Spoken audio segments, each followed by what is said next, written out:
introduction, and then you can take over. Sir, your mic is muted. Could you please?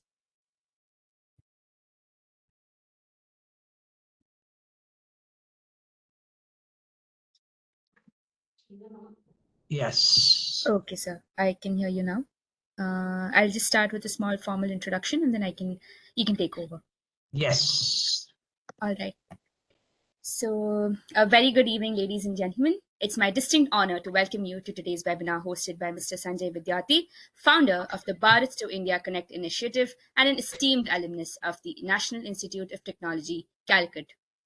Mr. Vidyarthi brings a wealth of experience and expertise to today's session with an illustrious career spanning 37 years in the corporate world, followed by remarkable achievements in the entrepreneurship. Today, Mr. Vidyarthi generously shares his insights on both the corporate and entrepreneurial realms, offering valuable perspectives that will undoubtedly enrich our understanding and inspire our endeavors. Please join me in extending a warm welcome to Mr. Sanjay Vidyarthi as he guides us through what promises to be an enlightening and engaging webinar. Sir, the floor is yours. Thank you, sir. Wonderful. Thank you so much, Siddhi, and thank you everyone for having me on this seminar. It's absolutely amazing to talk to the students of my alma mater. I talked to a lot of students, but this is the first time. Oh, well, this is the second time I have been invited to talk to NITC students, and I believe there are students from other colleges as well. Siddhi, that's what you told me. Yes, so sir. It's wonderful. I mean, I cannot tell you how happy I am to share whatever I have learned. And it'll be wonderful. I know at the juncture where you are in your life, it's a very confusing time. It was a very confusing time for us 37 years ago when we were graduating from NIT. And it is a very confusing time for anyone who's just trying to, step into the corporate world or step into entrepreneurship or trying to really figure out what do they want to really do as their life progresses. So I'm going to really keep it very, very simple. This is going to be a very engaging session. I want you guys to ask questions, and I would like to answer them if possible at the end of the session. And Siddhi, please take a note of the questions. I love to really, because this can't be a monologue. I'm very accustomed to giving monologues, but those are not really a very good idea. It's not a good idea to just have monologues. I would rather have a lot of questions asked as I progress. Just keep jotting down and keep passing it on to Siddhi or however you want to really want to address. I'm a little new to this Cisco WebEx. I used to use it long time ago, so you need to help me out in terms of navigating the questions and answers. Yes. All righty. So here we go. What I would like to do is, this is a question we are trying to really address. Corporate or entrepreneurship, and which Everest do we really want to climb, either the corporate or the entrepreneurship? And the thing is, essentially, the question we are asking is, which of the two sides or which Everest do we really climb? And the answer is pretty much hidden in the question itself. Because in my view, there is only one Everest to climb. And the rest is all semantics. Everest is only one. Whichever way you want to climb it, whichever way you want to really deal with it, it is simply one Everest. If you want to reach the top of Everest, there are multiple ways, but all of them, they lead to the same summit. So this is the conundrum which people have. Oh, should I really go to corporate or should I go to entrepreneurship? Both of them are trying to do pretty much the same thing. And this is what we are going to explore over the next few minutes. What is that corporate is trying to do or asking you to do? What is the entrepreneurship really demands? So we'll answer that question, and then we will have more questions, which we will again answer essentially as part of our presentation. So just remember this, either corporate or entrepreneurship, they are two different paths, but you are climbing the same Everest. You're going the same place, whether you choose corporate or whether you choose entrepreneurship. All right. both corporate and entrepreneurship, there are two sides of the same coin, and I'll elaborate it in great detail so that you understand, so that there is no confusion with respect to your decision making, essentially, which one to choose, whether corporate or entrepreneurship. One will not exist without the other. Entrepreneurship doesn't exist without the corporate experience, and the corporate experience, or corporate doesn't exist because without the entrepreneurial skills. And we'll examine that. It's the same coin, but there are two sides of coin: entrepreneurship and corporate. So let's first understand what is entrepreneurship. So entrepreneurship is what the two dictionaries which I consulted, and they're saying one who organizes, manages, and assumes the risk of a business or enterprise. That is basically entrepreneurship. The other definition from Oxford Dictionary is a person who makes money by starting or running businesses, especially when this involves taking financial risks. So this is, what are they saying? You are organizing, you are managing, and you are assuming risk, and you are in the business of making money. That is what they say. This is what entrepreneurship is. All right. Now what we'll figure out is, what is so different between corporate and entrepreneurship when this definition is put on the table? All right. So here is the deal based on my experience. You cannot be successful corporate without being entrepreneurial.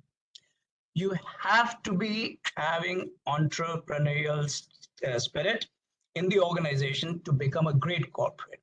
Apple didn't become Apple just because it was a behemoth. Apple became Apple because they had amazing entrepreneurial skills and entrepreneurship within the organization. Great corporates have great entrepreneurial skills. They have great entrepreneurial spirit within the organization. And as an entrepreneur, if you do not have a vision to become a corporate, then you are not a true entrepreneur. You don't want to be engineers and the guys you spent so much effort in getting this degree. You want to you don't want to do the great stuff and really have a very, very constrained scale of that. When you do great stuff, then you want to scale it. When you want to scale it, you actually become a corporate. And that's why what I said, it is two sides of the same coin. You cannot be a great corporate without being entrepreneurial, and you cannot become excellent entrepreneur if you do not have a vision to become a great corporate. So this is the truth of a corporate job versus becoming an entrepreneur. One will not exist without the other. So we have already answered the question. The question was climbing Everest, whether we should go do corporate or entrepreneur, we should become corporate or take up a corporate job. And the answer is both are leading to the same place. Both do not exist without the other. So what are we then exploring for the next 1 hour or so? The question is, are you ready for the corporate world or entrepreneurship? Because both entail pretty much the same thing, and we'll explore that. So are you really ready for either? Are you ready for a corporate world or are you ready for entrepreneurship? And so basically that's what we are going to examine. I'm going to give you a flavor. What is that the corporate world needs?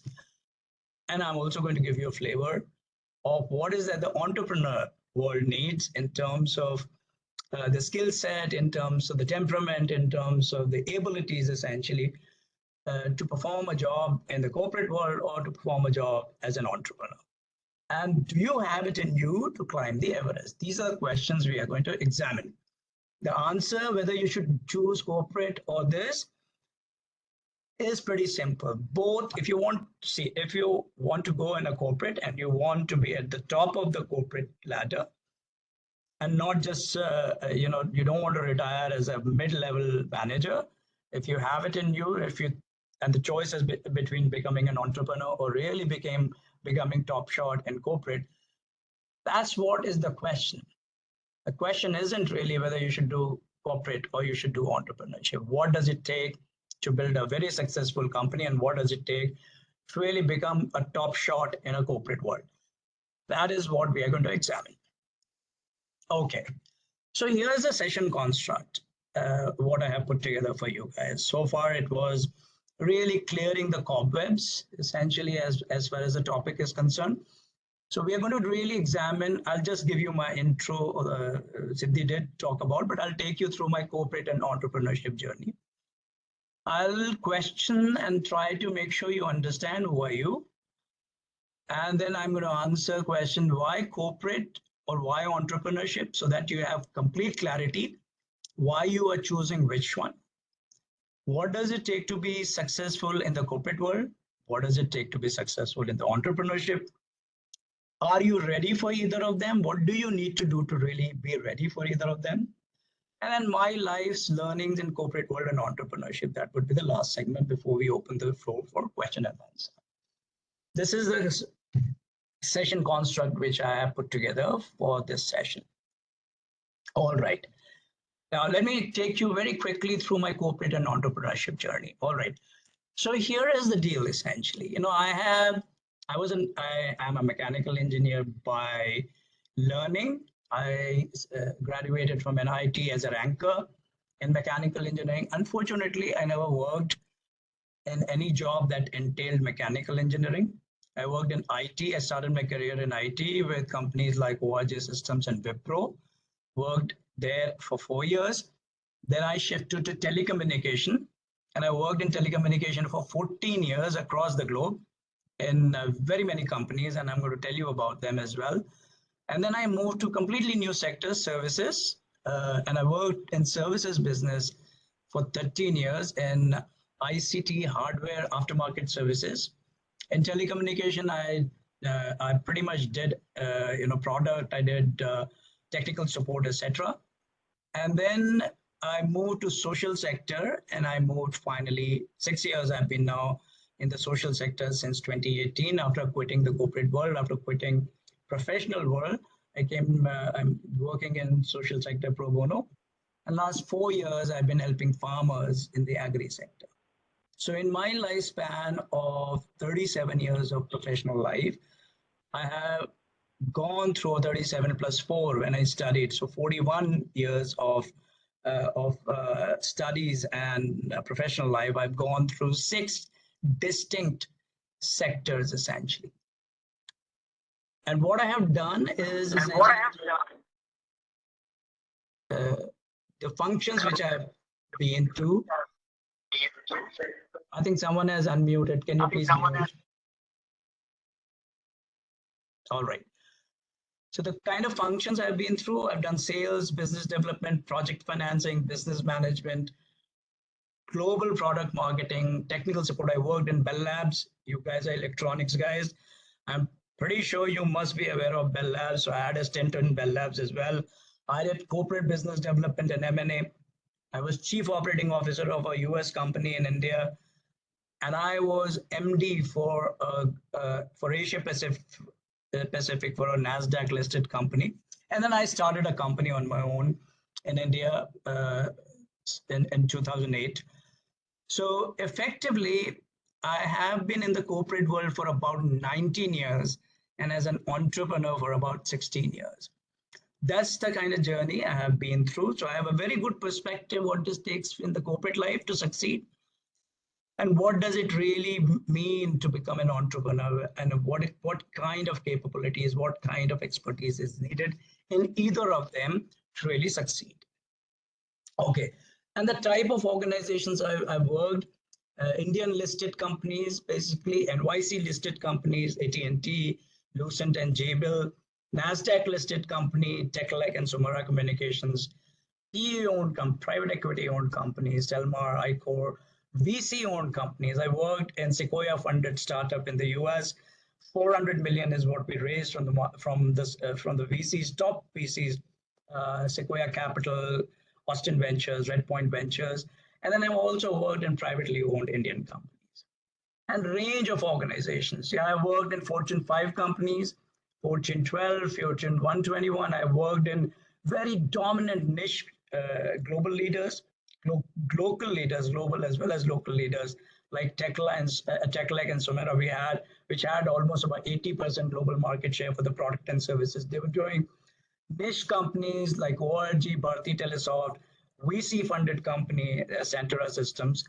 and a promoter funded company, agri-tech enabler. So what I'm trying to tell you is an MSME, micro, small, medium, and large enterprise. So the spectrum of what I have done over last 37 years is very, very extensive in terms of the type of companies I have worked, big, small, medium, a startup, starting from scratch, et cetera, et cetera. So that is the kind of experience which I'm going to share with you over next an hour or so. All right. And the learning in my case, so this is a big, big stuff. My name is Vidyarthi, and I call myself eternal learner. Learning never stops, and that is one guru mantra. I'm going to keep giving this guru mantra, which my gurus have taught me, that learning never stops in life. Learning only stops when you are dead, and if learning stops, you are a dead meat anyways. Never ever stop learning. Keep acquiring new skills, keep acquiring new knowledge, no matter where you are, no matter what your age is, no matter in what situation you are. Always keep learning new stuff. That's how life really will be absolutely amazing for you. So in my career, I have really learned humongous amount of stuff. Whatever I did, whether it was telecommunication, whether it was IT, I picked up products which really had no connection with anything which I had done in the past. Picked up new stuff, mastered the new stuff, moved on to another stuff, mastered it, etc. The point is, you should take initiative always. This is a big stuff in life. You get recognized wherever you are in life, wherever you work, whether you work in corporate or whether you're an entrepreneur. Taking initiative is really what you get recognized for. No one wants a person who is there for a 9 to 5 job. Everybody wants first people, whether you are in a startup or whether you are in a corporate world, people who take initiative, people who raise their hand to take up new challenges are the people who get noticed, are the people who get promoted, are the people who are pushed to the top. Learn and take initiatives. Those are two big lessons, and we'll talk about a lot more lessons and I'm not pontificating. Please understand there is a difference between pontificating and difference between sharing lived experience. What I'm sharing with you in next hour and a half is my lived experience. This is not somebody else's story. This is my own experience. And with my lived experience, I'm going to tell you, be a learner and absolutely take initiative, raise your hand to get to address a lot of challenges. Be the first one to really raise your hand and really go after the challenge by learning. And we're going to talk about a whole lot of stuff essentially when how to really go about addressing those challenges. All right. I worked all over the world. I worked in 29 countries from 2 weeks to 2 years. I worked in India, Asia Pacific, China, in Europe. I lived in Asia Pacific. I lived in Europe. I lived and worked in US and Singapore and Netherlands, and of course I had global roles with three or four companies essentially, which managed the entire function, a particular function for that company for the whole world. Okay, the three distinct phases, and this is the comparison I wanted to really put for you. My experience working in corporate and entrepreneurship, and what were the X factors? If you got this chart, and again, this is lived experience, this could be very, very different for different people. In my case, what I did was give you the X factor of working in corporate entrepreneurship and social sector. I worked in corporate for 19 years, entrepreneurship for 14 years, and now 6 years in social sector and agri sector. What was the challenge quotient? And I rated the challenge quotient on a scale of A to C. What was the risk quotient? How big was the risk in each of them?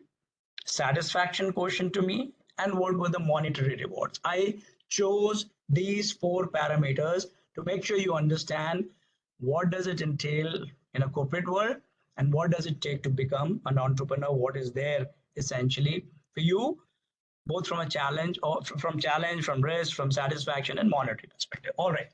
So the first thing in corporate provides you amazing learning opportunity.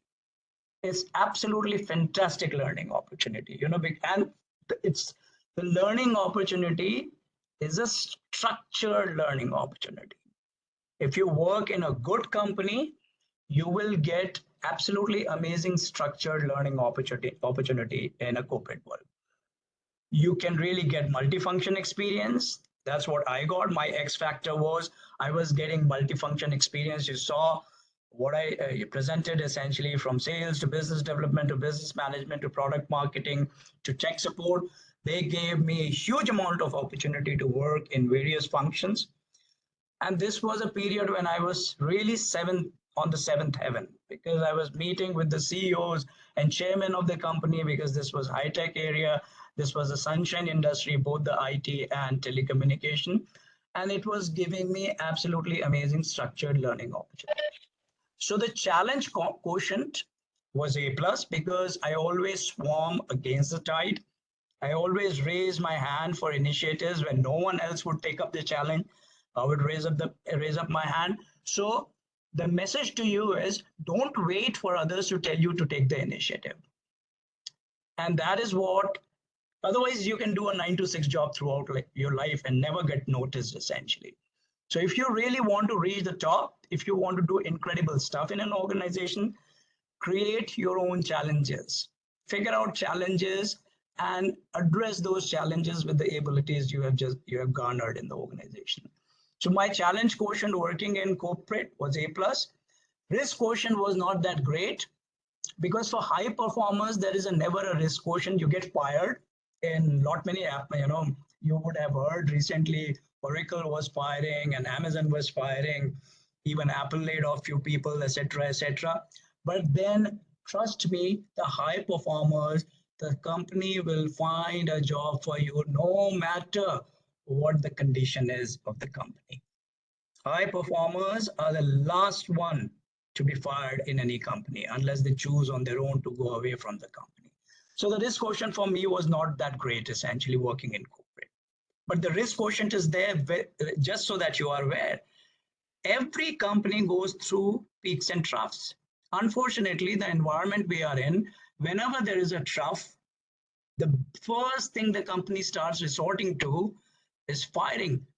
So as much as we might talk about risks and entrepreneurship, corporate world has amazing risks as well, huge risk. And as we are getting into the business, there are fundamentally more risks. With newer technology coming in, a lot of type of jobs are going to get eliminated. That's a huge risk. So people think corporate is a very safe environment as compared to entrepreneurship. Entrepreneurship has its challenges, but corporate has equally very, very high risk profile. Particularly at the start of your career, if you're not a high performer, if you're not performing, if you're not getting noticed, if you're not taking initiative, chances are if the axe falls, the axe is you. So it isn't really that the entrepreneurship alone is a very, very high risk profile. Even the corporate world at times can be very high risk profile. The satisfaction factor for me in corporate was A plus. A plus because one, I was shielded by politics, but why the satisfaction quotient was very high?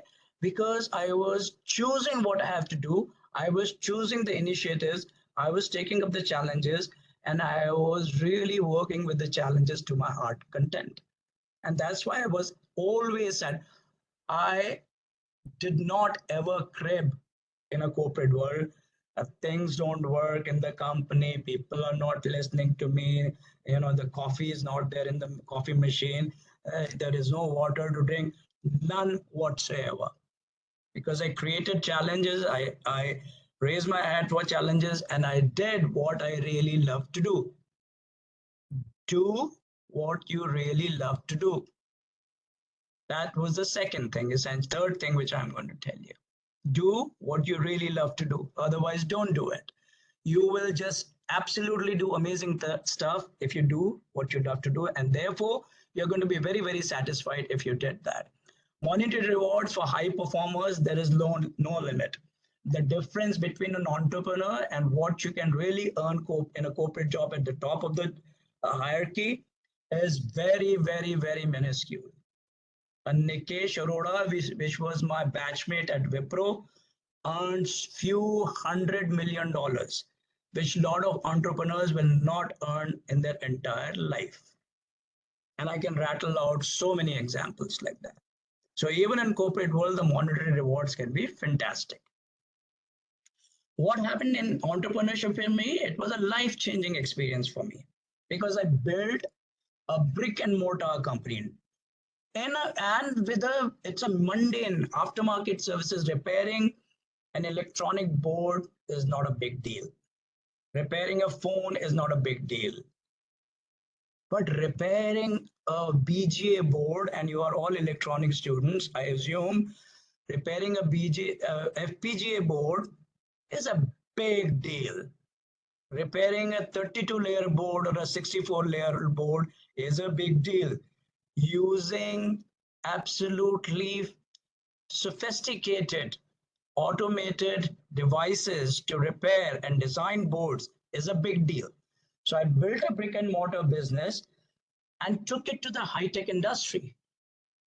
We were using $100,000 equipment, $200,000 equipment to reverse engineer a board and figure out how do you repair a board. I could take any electronics in the world, from satellites to a mundane set-top box to anything you can think of, you can throw at us, and we would able to figure out how to repair it, and we would repair it.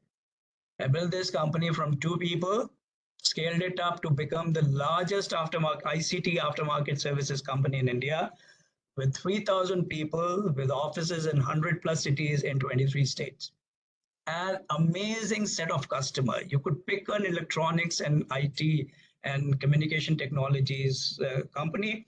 They were my customer, be it an Apple, be it an HP, be it a Microsoft, be it Reliance, be it Airtel, be it Ericsson, be it Nokia, you could name, and they were my customer because that's what we did. We built an amazing, amazing portfolio, brick and mortar company. No one wants to really get into these kind of businesses, and we did a fantastic job. We built world's global best-in-class ICT hardware aftermarket services company, which was awarded as the global best-in-class company by a standards forum. The challenge quotient was much more than the corporate, just because of the fact it's a brick and mortar. There are many, many players, and you are building a footprint for your own self. So a huge amount of challenge. Entrepreneurship is challenging because you are building it from a scratch. You don't already have a set place or set pieces like a corporate does. When you walk into good corporate, if you walk into an AT&T, if you walk into an Airtel, or if you walk into Infosys, or you walk into TCS, a lot of stuff is already structured. Functions are really structured. Your IT is sorted out. Your HR is sorted out. Where are you going to sit is sorted out. Your bosses have a JD, job description, which they will give you, and then they'll sign up and objectives, etc., etc. They're all sorted out. When you're building a company, nothing is sorted out. You have to sort out every single thing. So the challenge quotient is you're building a credibility in the market. You're building a credibility of the idea. You're building a credibility of your solution. You're trying to really get customers. You're trying to figure out an organization. You're trying to build a supply chain. So the challenge quotient for me was a little bit more than what I was doing in corporate. Challenge quotient was equally high because I was raising my hand to really pick up new challenges. But in entrepreneurship, the challenge quotients were definitely more than a stable corporate job. Risk quotient, because I had a lot of corporate experience, I got into becoming an entrepreneur after working for 19 years in corporate. That gave me such a fantastic perspective of the kind of skills you need to become an entrepreneur. In the last 4 years, I must have evaluated about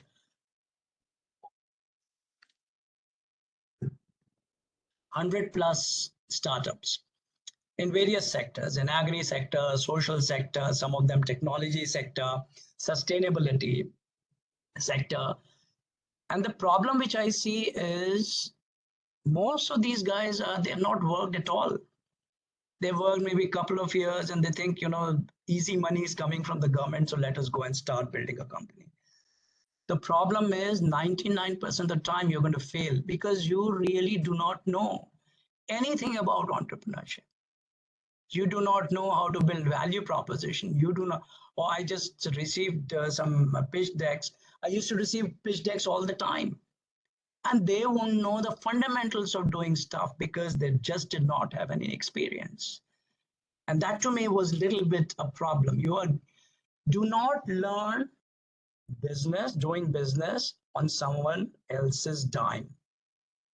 That to me is really, really a big problem. You know how many startups we funded who came right out of the college? Zero. Because the money which is there from the VCs is a very limited amount of money. And I would rather bet on someone who knows what he's doing, who knows how the system works and how the business works essentially. The story about Facebook and story about some of these guys, they're very, very misleading kids. There are not many startups which are successful right out of the college. Not many startups. Unless your idea is completely earth-shattering, it is so big, it is so impactful, then nothing else matters. Separate discussion is going to happen. But if you are trying to do something which is not really out of the world, then beware. Unless you understand how the cogs in a wheel work, I don't believe anybody is going to give you money. I'm an investor. I have invested in companies. I'm a part of Digital Futurist Angel Network. I have invested money, but I will invest money on people who really understand how to make it work, who understand how the business is done. This isn't to discourage kids coming out of the college, and say, well, oh, you shouldn't really do startup. The thing is, you should really learn the tricks of the startup before really going and saying, oh, I want to really go and develop a startup. It's a different ball game. Even after 19 years of incredible experience around the globe, I would wake up at 2 o'clock in the morning for 7 straight years, from 23rd of the month to 30th of the month, figuring out where do I pay my employees on the first of the month, because my customers, 42 customers I had, and you can pick a brand in the world, and they would, except for one, they would not pay me on time. Every single one of them. An Airtel, a Geo, etc., a Microsoft, you name it, and they won't pay me on time. So, are you prepared for this? Are you prepared to lose your sleep? Are you prepared to, and whether you can really handle these kind of risks and these kind of challenges, whether you are even aware that this happens essentially. And that's the danger. You can figure out as you go, that's all right. But are you aware of the risk associated of what you are trying to do? And I'll guarantee you this, not one startup in 120 startups I have evaluated or I have mentored came out with a risk profile, came out with a risk mitigation strategy. They didn't know what risks were. They didn't know what risk mitigation strategy is. That to me is money down the drain if you invested in that.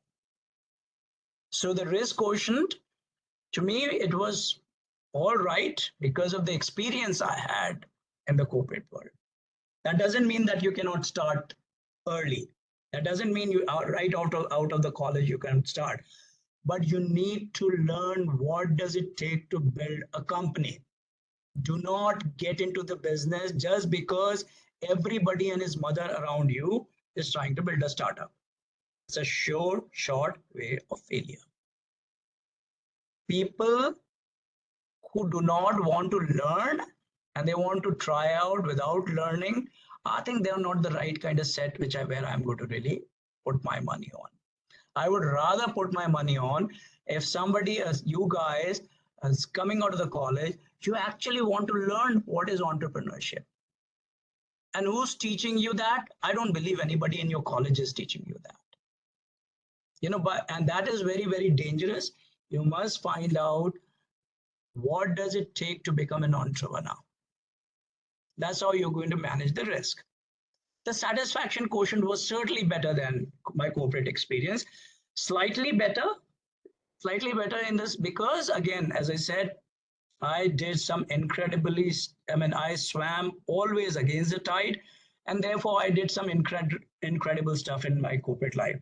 But entrepreneurship was one step ahead. I really built something, big stuff. Building something is absolutely amazing experience.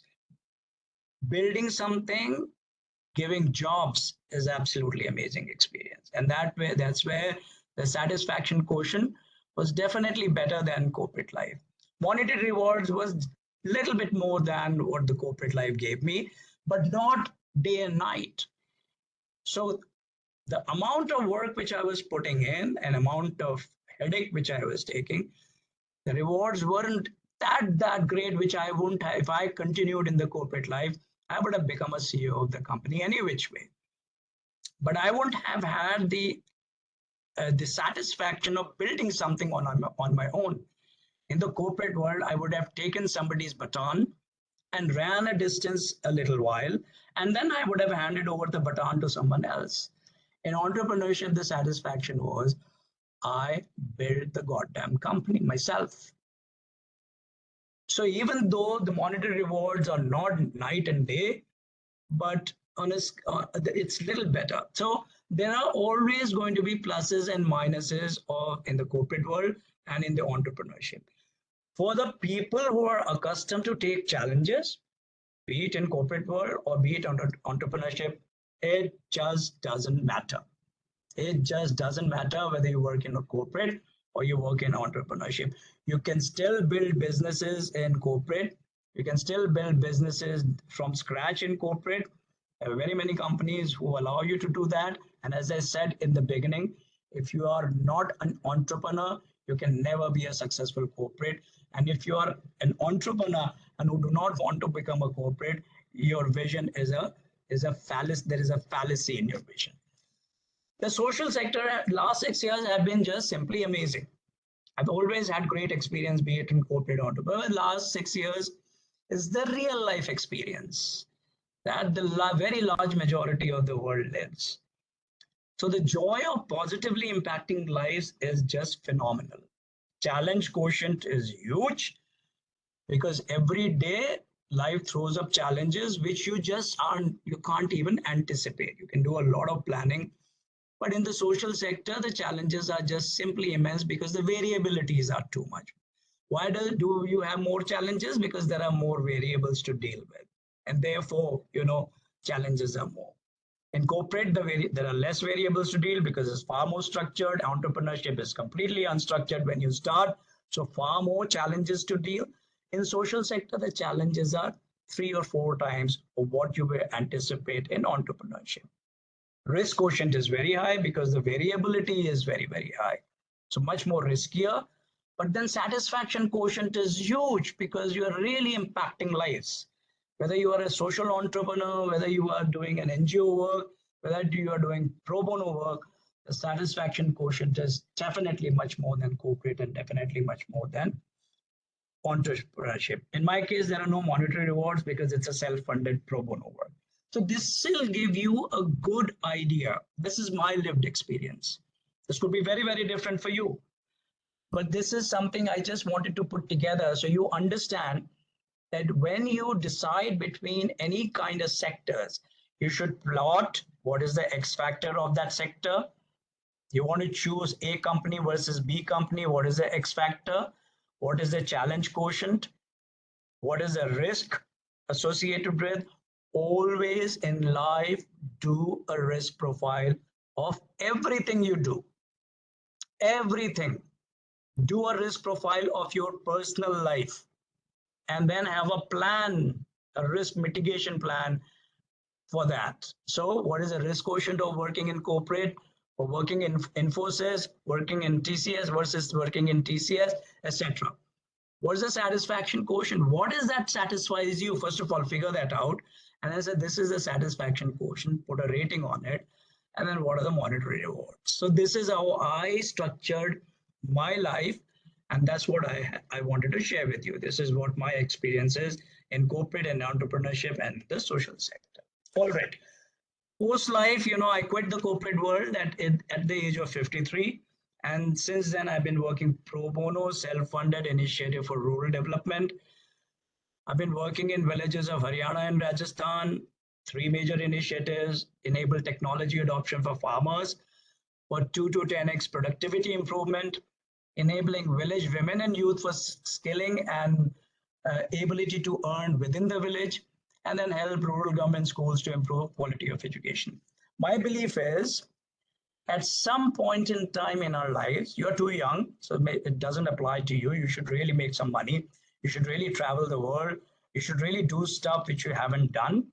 But at some point in your life, all of us highly privileged people, you and me and all of us who are listening to this presentation, we have been working to make rich people richer. At some point in time, we should stop doing that. At some point in time in our life, we should really start working for people who are not as privileged as us. And if we really did this, so this is just not benevolent work. This is not charity I'm talking about. If we really unlocked, if we really work to uplift the poor, uplift the people who don't have the opportunities, we are going to really unlock unbelievable opportunity for everyone, for you, for them, and everyone in the value chain. That's my firm belief, and I'm going to tell you why in a second. So here is what, moving to the next session. Who are you? So here is what I feel. This is my firm belief. The 90%, more than 90% of India earns less than 15,000 rupees a month. You guys sitting here are in the first 1% to 10% of India. Less than 10% India has a graduate degree.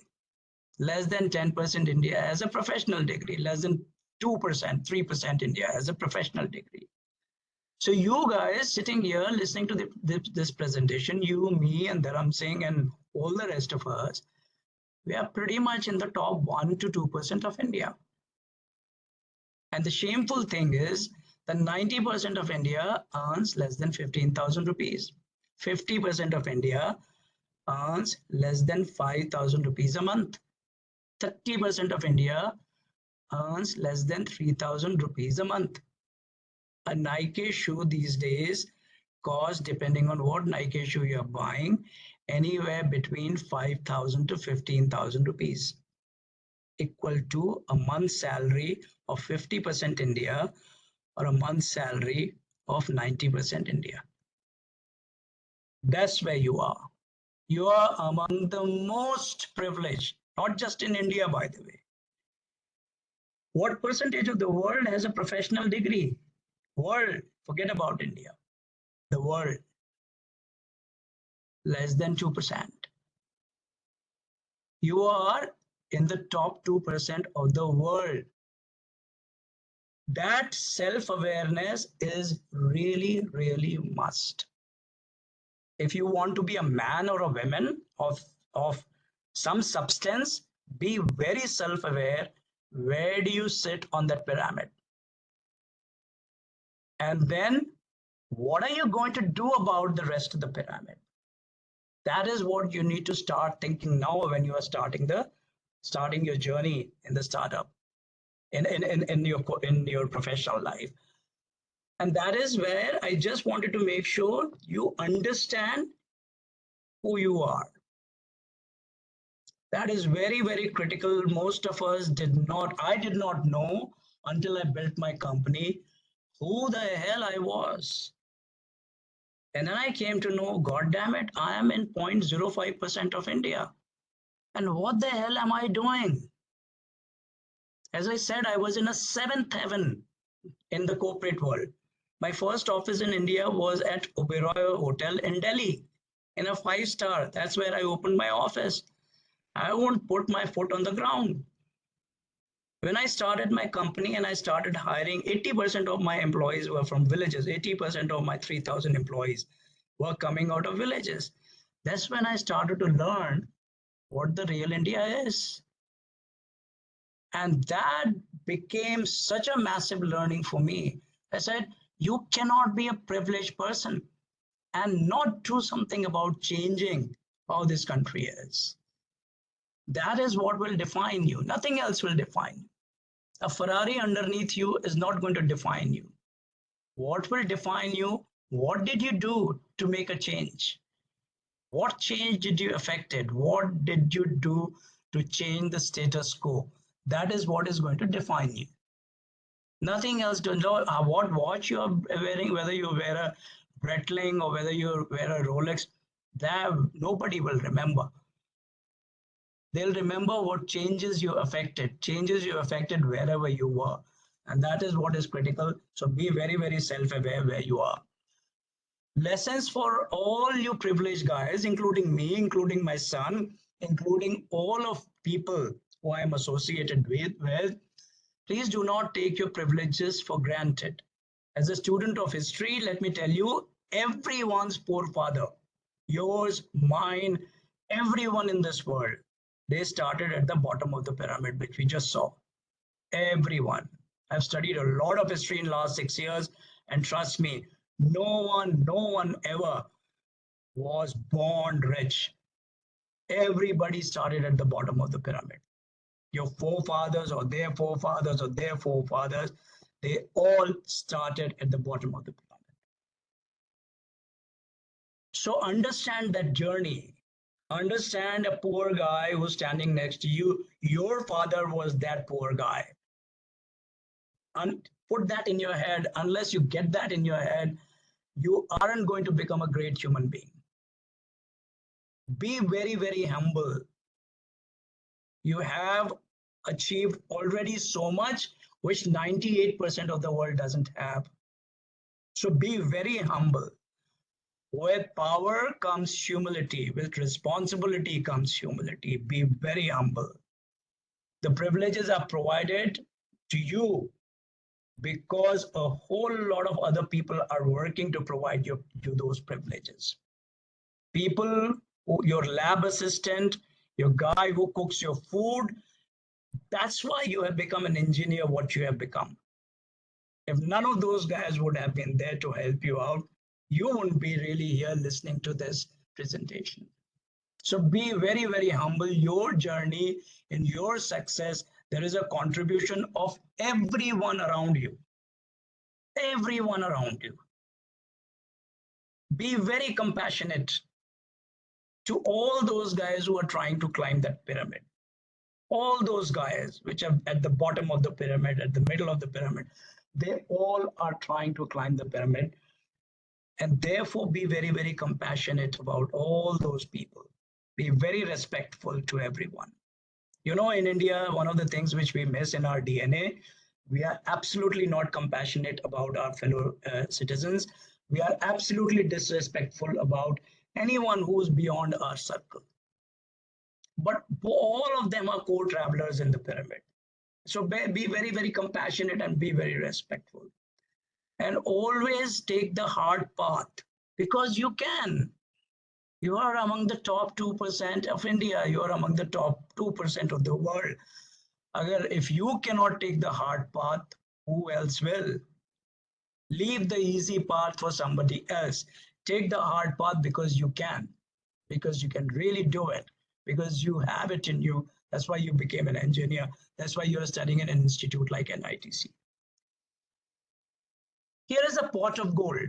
So this isn't about really rowing it. Let's talk about the moolah. Today, there are 12 crore registered investors in India. 12 crore, which is about 120 million. Our population is 1.4 billion. So about 8.4% of the total population has free cash flow to invest. And only 11% of adult population is investing. And what these guys are doing, I am giving my money to you, you are giving your money to me, and we are very, very happy playing catch between the two of us. Now the question to you is, what if this investor base increases from puny 12 crores Indians to 50 crore Indians, or to 75 crore Indians, or to 100 crore Indians? Every single adult guy has money to invest. What will we become as a country? We will be 10x bigger than US and China economy, and we'll be number one by a wide margin, like we were for 1800 years, or maybe more. 1800 plus 700, 2500 years, we were number one economy in the world by a huge margin. The only country which came anywhere near us was China for 2500 years. From 700 BC to 1700, 1800 AD, we were number one in the economy, 10 times bigger than any other country except for China. Free cash flow in the hands of people will unlock unimaginable wealth for all. You start enabling money in the hand, free cash flow. You understand free cash flow? After every expense, the money which is left, the savings which is left, that is what I go and invest as an investor. If you enable that for a large population, it'll just have a massive ripple effect, and everyone will benefit in the value chain. You will benefit. So every single guy is going to benefit. And therefore, the idea is how to create wealth at the bottom of the pyramid, how to create wealth so that these 12 crore become 50 crore investors. That's the problem statement in my view, that's the problem statement we should be cracking. When the startups, when the kids, college kids, they start really figuring out what should be they doing. Or these days the buzzword is AI and ML. These days the buzzword is driverless car, etc., etc., etc., which is targeted at who? Who are they targeting? The top 10% of the world. The day you start making solutions for the bottom 90% of the world, the kind of multiplying factor which is going to be there for your wealth as well as for everybody else's wealth is simply humongous, beyond belief. Not 5 trillion, not 19 trillion, it'll be $50 trillion kind of a business economy in India. Therefore, enabling free cash flow in the hands of the people is the biggest opportunity of our lifetimes. What can you do to make people at the bottom and the middle of the pyramid have money in their hand, which is put back?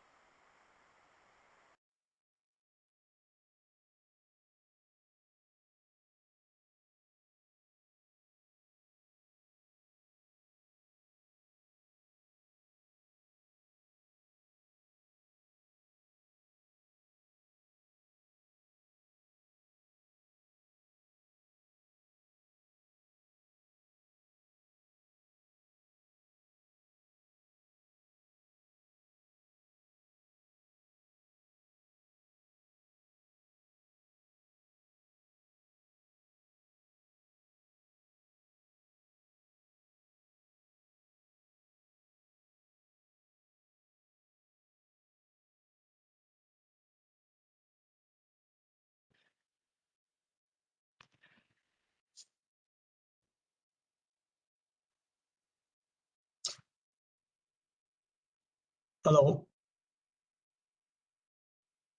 Yes, sir. Now we can hear you. Where did I lose you? You were on the slide itself. All right, so I'll just move forward from here. All right, So now the question is, which we were investigating earlier, why corporate or entrepreneurship? Why should you choose one over the other? So I gave my lived experience, but now analyze it very, very, in objectively as to why you should choose corporate or why you should choose entrepreneurship. Here is the deal with the corporate world. The deal with the corporate world is, in a corporate world, if you have a great product, if you built iPhone and you did not scale your company, and there were only 5,000 customers for iPhone, that product did not really do well in the market, despite the potential it had. So every great product must scale. Every great product. So you built a product, that product has to scale. That product has to reach many, many, many people. So if none of these guys, Apple or Google, etc., if they just remained a small company, no one would have benefit. Imagine Google Web was not what it is, then no one would have benefited with it. How did they really become so big? Because they built a great company. And for building a great company, you need great people. For growing and scaling a company, we need great people. That's why you would join a corporate or a corporate, because they give you opportunity to really build something, to really scale up something, to learn very, very structured in a structured way to scale up the business. It's just amazing, amazing experience. And then if there were no corporates, who would buy a Flipkart? No one. If there was not a Walmart, no one would buy a Flipkart. So that's why you need big corporate. That's why you need very, very successful corporate. So the startups can have somebody to acquire them. And I'm not being facetious, but the exit for the startup is that either they go public and become very big themselves, so therefore they become a corporate, or they go and sell themselves to a big corporate. And as I keep saying, corporate provide great structured learning opportunity. Entrepreneurship provides very unstructured learning opportunity. You learn as you go. Corporates provide great learning opportunity. So if you want to really be in a very structured environment, if you want to do some incredible stuff in scaling great businesses, in working on great products, which are very established products, or you have an environment to make a product, established product, go for corporate. And it'll give you amazing, amazing structured learning opportunities. And then, of course, I did the comparison earlier on. What is the satisfaction quotient? What is the X factor, satisfaction quotient, risk quotient, monetary rewards? Do that analysis for your own self. Don't just go by my analysis. I just gave you a format to analyze. Format that, do your own analysis using that format. And if you are very, very creative, create your own format. Don't just believe on the format anybody is giving you. But if you want to work in corporate, you will work in good companies. They'll give you an opportunity to work on absolutely amazing products, absolutely amazing functions, help in scaling them, that company, and of course, structured learning. Why an entrepreneur? This is just a fantastic question. Why do you become an entrepreneur? Specifically, why do you become entrepreneur in India? Here is the deal. Number one problem in India today is jobs. Even you guys have that as one of the big issues for you. Where are the jobs? And we are going to, with such a large population, 142 crores, so many people go for so many little jobs, we are heading for a disaster. You may not be, because you're still in top 2% India. You're a professional guy, you have an electronics degree. You may not face that kind of a challenge. Some of you may, but most of you will not. But for most of India, That's the number one problem. For most of India, we are hurtling towards a disaster. There is a great guy, Nandan Nilekani, and he's the in recent times, in current times, probably he's the only original thinker in India as far as the corporate world is concerned. And he says in the future, there are not going to be any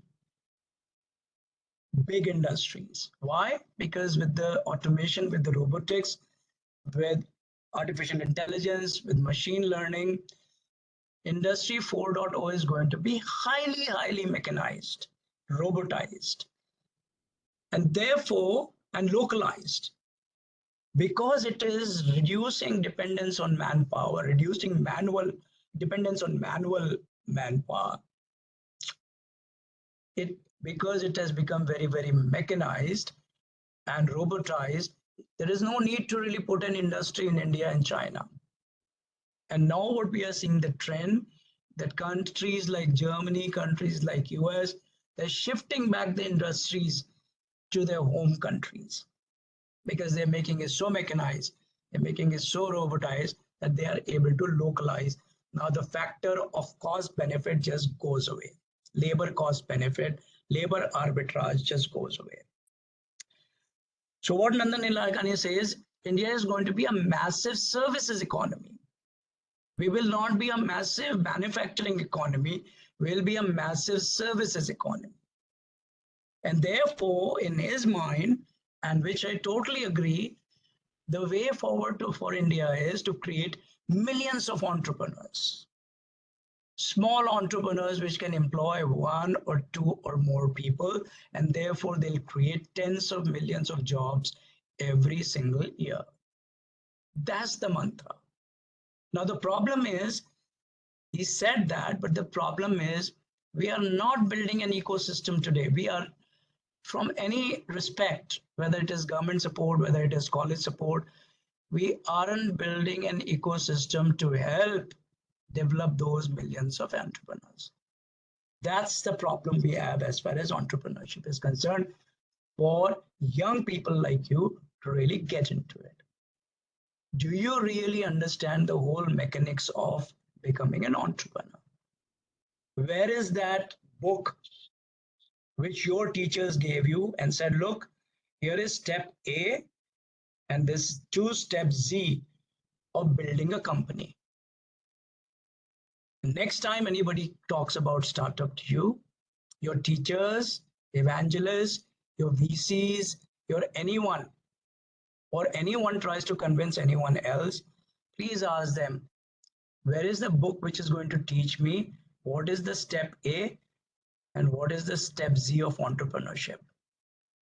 And that is a problem. That is a problem. And that is a huge opportunity as well, my friends. But the way forward is that we need to create millions and millions and millions of entrepreneurs, employing 1 or 2 or more people, creating tens of millions of jobs. That's the need of the hour. If we do not do this, we are going to be in a very massive problem. The corporate world is not going to be able to create the kind of jobs India needs to really survive going forward. So the only answer is, how do we really become a massive, massive entrepreneurship country, creating millions and millions of jobs? So from job seeker to job provider, that's the whole idea. And then entrepreneurship provides great unstructured learning opportunities. Corporate world will provide very, very structured learning opportunities. In entrepreneurship, you will learn pretty much everything what the life throws at you, but in a very unstructured way. Now the trick is, how do you really make this unstructured learning to a structured learning? Is there a way for you to learn step A through step Z? I have just started because I am very convinced of the charts which I'm putting you. These charts are not just I'm teaching you, I'm presenting to you. This is what I truly, truly believe. I know this is a huge bottleneck. No one in the industry, specifically at a starting space, at a micro level, at a small level, there is no one in the industry, nor an MBA degree, nor your universities, nor your teachers were capable of telling you what is a step A and what is a step Z of entrepreneurship. कहाँ से शुरुआत करें, where do we start, and where is it going to lead me to? What I started doing is I have a group of my ex-employees, and there is a subgroup in that ex-employees, a huge group, about 400, 500 employees. Of that, there is a subgroup on entrepreneurship. I have started creating a master series from step A to step Z of entrepreneurship. I've taken already 4 sessions.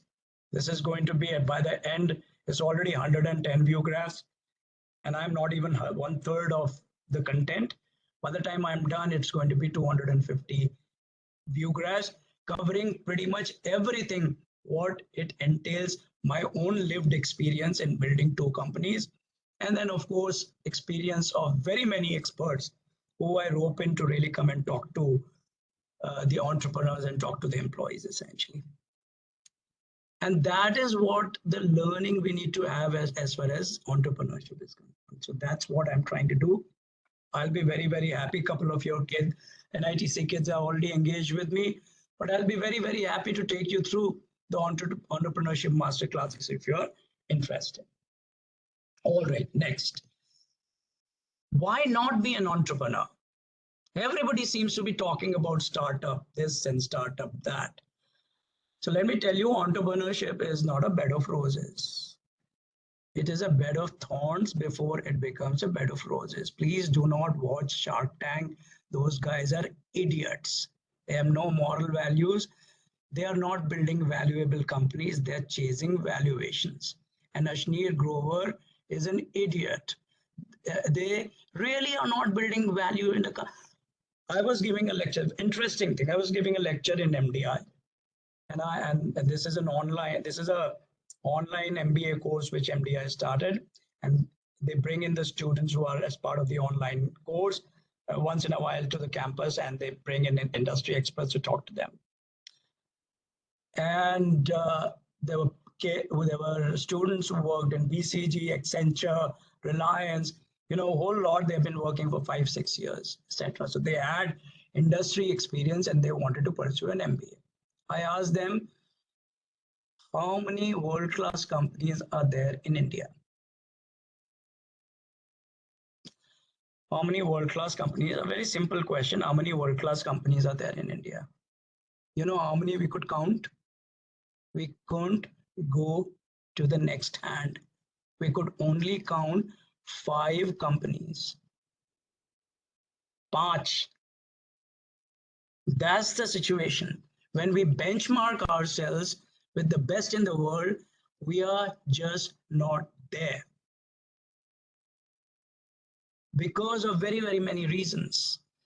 But just understand, building a company, and a third-rate company at that, is still not a bed of roses. Do you think the guy who is driving a Ferrari or whatever the Shark Tank guys who come and tell you about the great stuff, behave like they are lords of the world, do you think they did not lose their sleep while building their company? Or do you think they are not losing their sleep now building their company? Do you think that Ambani ji, who built a great empire, he did not lose his sleep when he became a big entrepreneur himself? There's not a day. All that shadi of Ambani, this and that, let me assure you, Mukesh Ambani still loses sleep. I've worked with Reliance very, very closely at the very top of the Reliance organization. And I can tell you, these guys, they lose their sleep. They wake up in the night perspiring, wondering about stuff about their company. And you are not an entrepreneur of any, your worth is not there, or worth the salt, you're not an entrepreneur worth the salt if you do not wake up in the night perspiring, thinking about your company. So do not think entrepreneurship is about a Ferrari under you. It is a long, long time when you will get a Ferrari. If you build a valuable company, to reach to a valuable company, there are going to be tremendous amount of bed of thorns before it will become bed of roses. So just be aware that this isn't really a beautiful Bollywood movie, a mushy Bollywood movie or a Collywood movie where you have a beautiful love story which is happening. This love story has so much problems. At every step of the way, every day, you will find challenges which are going to be seemingly insurmountable challenges. The acid test for you to become an entrepreneur is, first of all, your family must support you. You cannot have a situation where you are fighting the whole day and then you come back and your family is at you because you became an entrepreneur and you are really making everybody pay. So if you are getting into entrepreneurship, you must have 100% backing of your family. If your family is not backing you, don't do it. Your family is much more important than becoming an entrepreneur. And every successful entrepreneur had 100% backing of his family. No questions about it. Whenever you think of entrepreneurship, you must compare what you could become in a corporate job versus what you're going to really earn or make money in the entrepreneurship. Your forward path with your jobs must be, or if you become an entrepreneur, you must make more money than whatever forward path you're going to take if you did a job.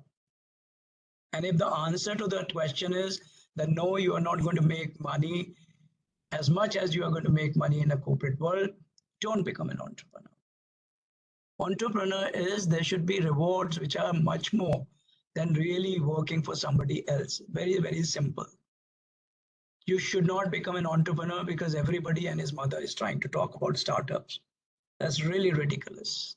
If you got a CAT software engineer who cracks, who write codes like nobody else's business, trust me, you will make so much money working for a Microsoft or working for an Oracle or working for a Google. Huge amount of money.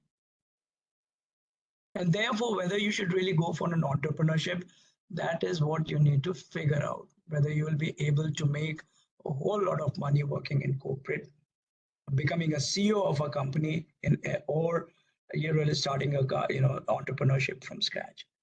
And then lastly, you should be really truthful to yourself. One thing you should please learn, this is another lesson of life for me. Never lie to yourself. You can lie to the entire world. Tell them how great you are. Tell them how fantastic you are. But never lie to yourself. Do you really have it in you what it takes to become an entrepreneur? And are you willing to learn what you do not have? That's the question. And that is what you need to be really aware when you start talking about entrepreneurship. All right.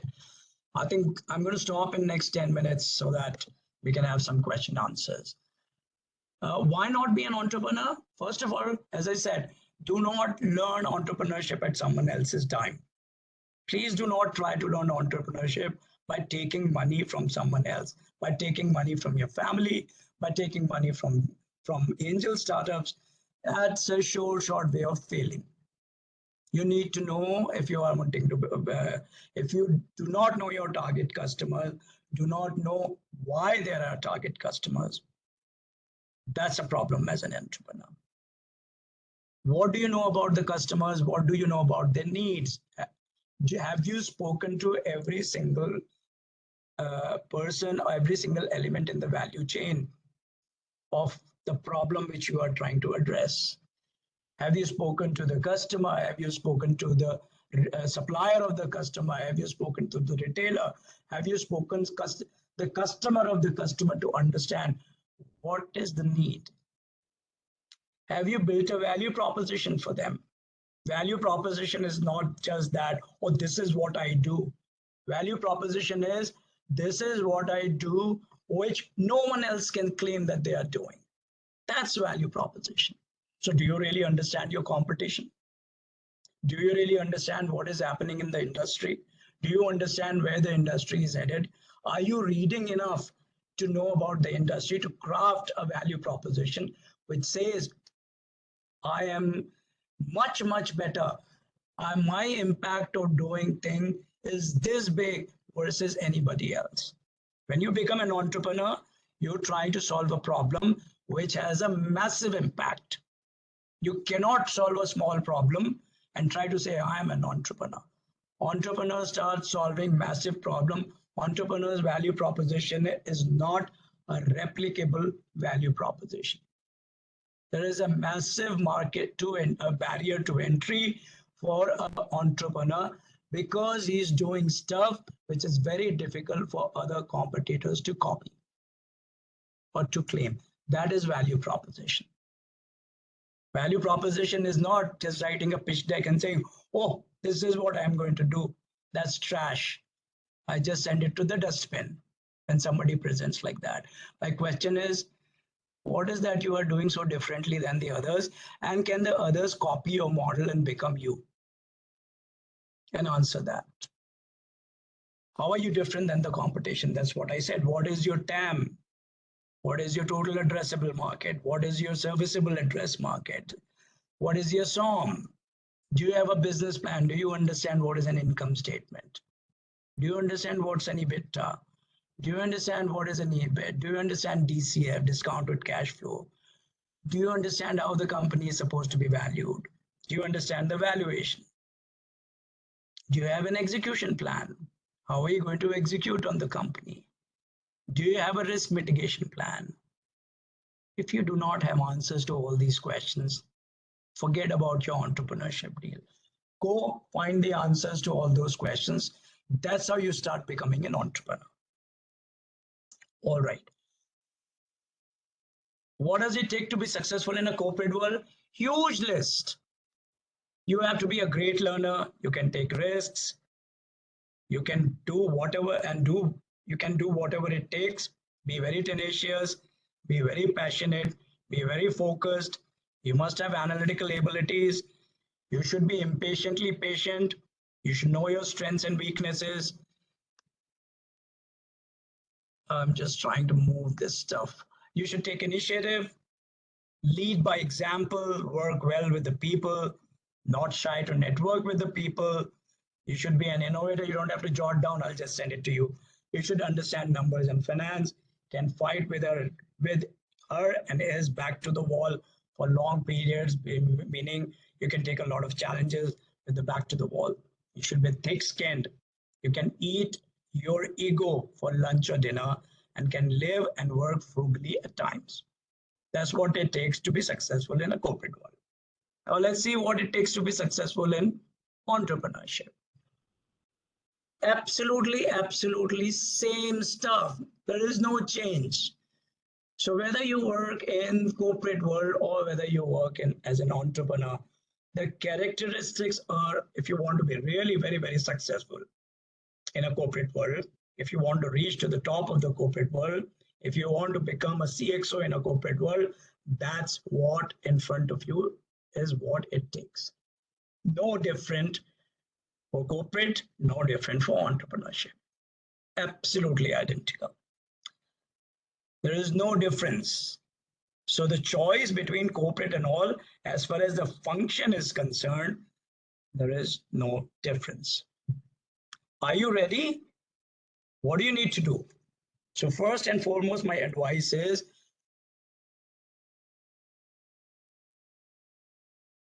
I don't know what, there was something on the screen. Anyways, the first thing which you need to do is really do a SWOT.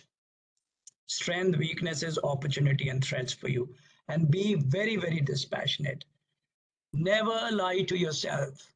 Tell yourself what are your strengths, what are your weaknesses, what are the opportunities in front of you, and what are the threats for you.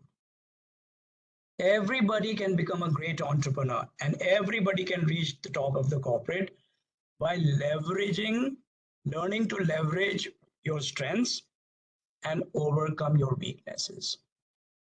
Every single one of you, if you keep learning to leverage your strengths and you keep learning how to overcome your weaknesses, you can really become a great entrepreneur, and you can really reach the top of the corporate. And as I said earlier as well, the only constant in life is learning. It only stops when we die. Now, I have a huge presentation after this, but we are already 1.5 hours, so I'm not going to really cover this. But I'll just cover 1 or 2 slides. Yesterday, I had the first session. I instituted a session with a stalwart, SWAS, for my ex-employees, and I invited one of my ex-supervisor who is founder and CEO of Ticona Infinite. He's worked for 47 years in the industry in telecommunication all along, in companies like IBM, Philips, Hughes Telecommunication, Lucent, AT&T, Reliance Communication, and then he started building his own company at the age of 51. 51, he was 51 years, and he really built a great company funded by Goldman Sachs, sold it over to Airtel, and then started another company, Ticona Infinite, which is a broadband wireless company. He told 4 things which I really liked the way he structured. He said, can you please mute, guys? First few year of your career, there are 4 phases. First and foremost, acquire your core skills. Accumulate core skills, technical skills. What will help you do your job? That's your core skill. Whether you are in sales, whether you are a software development guy, whether you are a business management guy, whether you are a supply chain guy, first phase is you must accumulate your core skills. Learn as much as you want to really learn about your core skills. Phase 2 is people skill, with internal as well as external. Guys, can you please mute? Somebody is unmuted, please mute it. In the end of the sentence. Jasna Jason, can you please mute?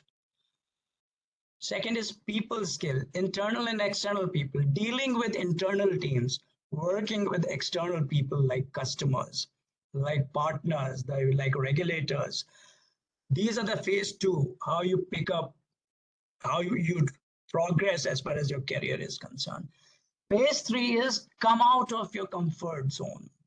Conceptual skills. Learn something that you have not done already. Take initiative. I kept talking about take initiative. Take initiative. Come out of your comfort zone. Learn something new. Learn something which is challenging. That is the conceptual skills. And finally, phase 4 is the leadership skills. Managing a group of resources to accomplish a particular goal. You don't need a title of a CEO or a manager to accomplish it. Even in a job which is not a managing job, you can still be a leader by managing a group of resources to deliver on a particular goal, whatever the goal has been set. I found it, we all say these things in what we are telling as a mentor to our people. But I really found it very, very structured. And I said, I must share with you my guru's life learning as to how he developed his first few years of a career. And this was just simply amazing learning. I think this is just incredible. And that's why I thought, let me include that with you. I think there are many, many things after this. I'll just shut. This is my last slide. This is my life's learning. Be original self. Don't try to imitate anyone. You are you. Nobody else can be you. Don't try to ape somebody else. You need to find your own path, and you need to make that own path your own. Please don't copy anybody else. Please don't copy all these idiots sitting in Shark Tanks. Make your own self, make your own way. Be inspired by all the people around you, but you still be you. There cannot be another Dhirubhai Ambani. There cannot be another Sachin Tendulkar. Be inspired by them, but still be you. No one can be any of these guys, Dr. Kalam, or everybody wants, oh, I want to become a Dr. Kalam. You can never, because there is only one Dr. Kalam. You can be inspired, but chart your own course. Carve your, outdo yourself. The competition is, it sounds like a cliche. The competition is when they are, but I guarantee you, competition is never ever with someone else. Competition is always with you. How do you become a better version of you every single day? I learned so many things in my life, always new stuff, from IT to telecommunication to services to social sector to I did high-tech farming for 2 years with my own hands. After living in 7-star hotels for 20 years, I went and learned how to do agriculture on my own, because that's a challenge I want to address. I want to become something better, more aware, which is really a better version of myself every single day. No matter what my age, no matter I'm 80 years old, I'll still try to become a better person myself. That is my life learning to you. I have very many other slides, but I think it's already 1.5 hours. I have been blabbering. I'll close the session with this. I'll be very, very happy if I can take a few questions. That'll be wonderful. If you have time, I can go on, but if you don't have time, let's stop it at here. Siddhi, you need to guide me. So I think the meeting time is still that lasts for another half an hour more. So It is? So I can still go for half an hour? yeah, but then we could also take questions if All right. people. I'll just take 1 or 2 slides and then I'm done essentially, right? Yeah. Actually, I'm going to take 1 slide. Oh yes. Sir. All right. So this is a poster which I put in 130 of my offices in India across 23 states. Dhimasa.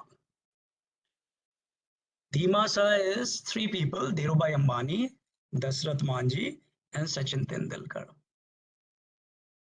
First thing what I learned, and some of them are lived experience, some of them are my inferences based on the life of these people.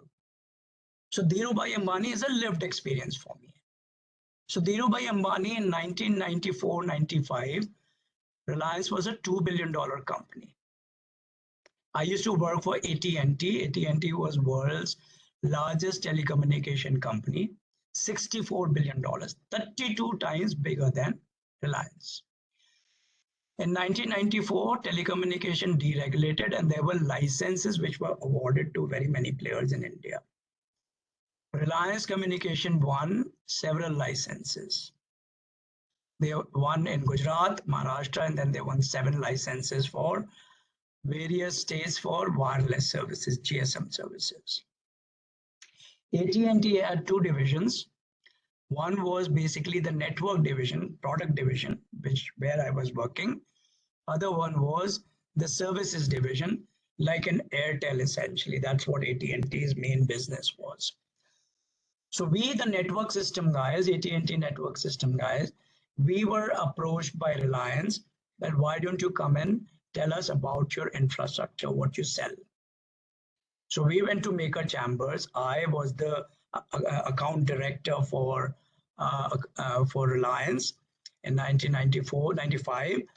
And there were a bunch of Americans who came down from various parts of the world to be part of this meeting. Reliance was still Reliance in India, one of the largest companies in India.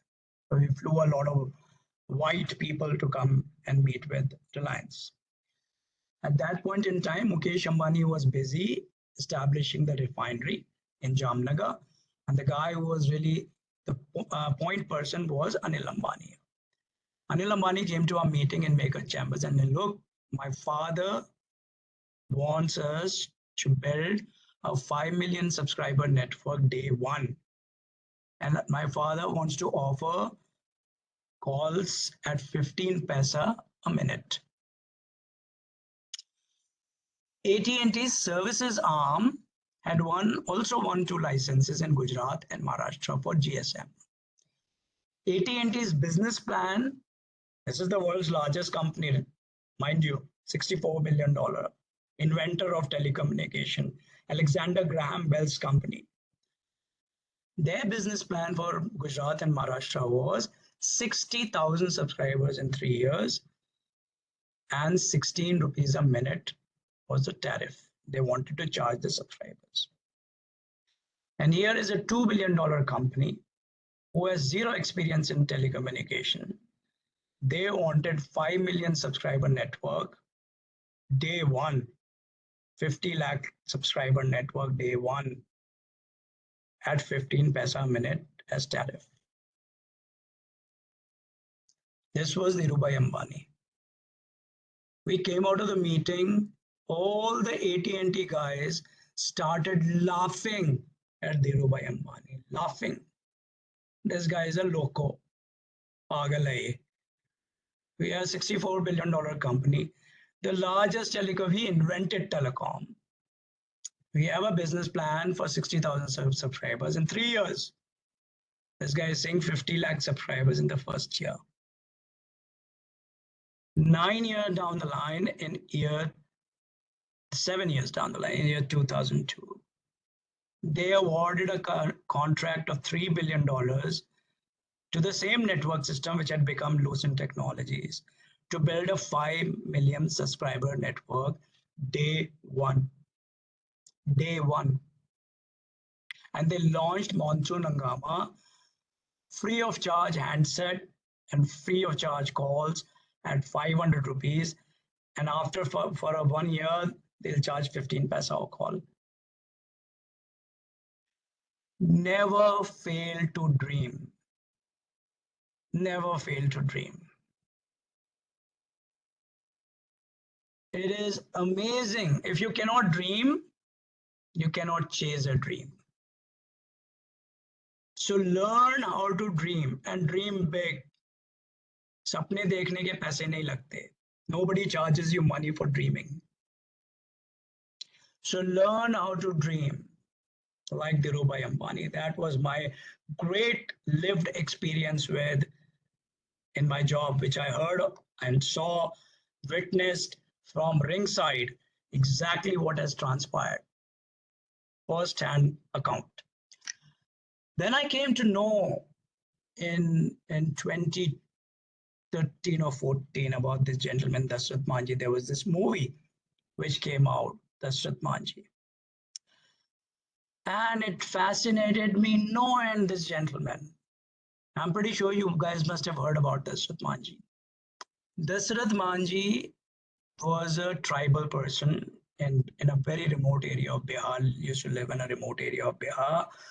This tribe used to eat rats for survival.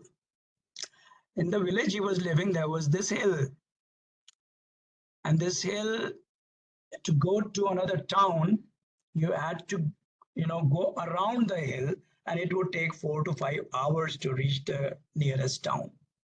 Or the other way was, you climb up the hill, climb up the mountain, and go the next side and get to the other side, and it'll take about 1.5 hours to 2 hours to climb the mountain and get to the other side of the mountain. Dashrath Manjhi's wife once was climbing, she was pregnant, that mountain, and she fell and she died. And then Dashrath Manjhi said, I am going to cut this mountain and create a road. And he cut the mountain for next 22 years, every single day, to make that road. And he made that road for someone else, not for himself. There are 5 lessons I learned from him. The first lesson I learned, be so very passionate about what you do that you can cut a mountain for it. Be so very passionate of what you do that you can cut a mountain for it. Be single-minded focus. Single-minded focus. I need to cut this goddamn mountain. Single-minded focus for 22 years, I am going to cut this mountain. Nothing else. I'm going to cut this mountain.